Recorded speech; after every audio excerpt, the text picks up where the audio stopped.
Estas partidas se incrementan en 12.000 euros, estamos falando de preto de 50.000 euros que se van a repartir en todas as entidades sociais que están facendo un traballo magnífico no noso concello e, bueno, ao final todo este camiño é para apoiar e impulsar as familias, sobre todo as familias máis necesitadas do noso municipio, non? En canto ás entidades de discapacidade e diversidade funcional,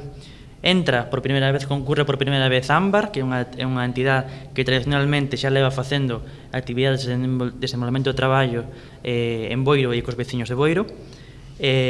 Só para estas entidades de discapacidade e de diversidade funcional aumentamos 7.000 euros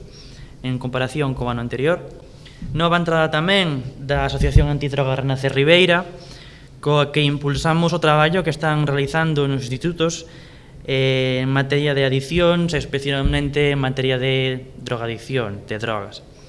En canto a Cáritas e Cruz Vermella, en ambas entidades aumentamos os orzamentos en comparación co ano anterior e damos tamén luz verde a novas líneas de traballo. Segundo informaron fontes municipais, o aumento das contías e os conceptos de xustificación foron previamente acordados coas propias entidades, co obxectivo de axustar os recursos públicos ás necesidades das asociacións. Ademais de ampliar o orzamento destinado ás axudas, modifícanse tamén os conceptos e a forma de xustificación para que as entidades poidan destinar máis servizos de apoio ao concello, motivados pola evolución da poboación e tamén ás súas propias necesidades. O que fixemos foi modificar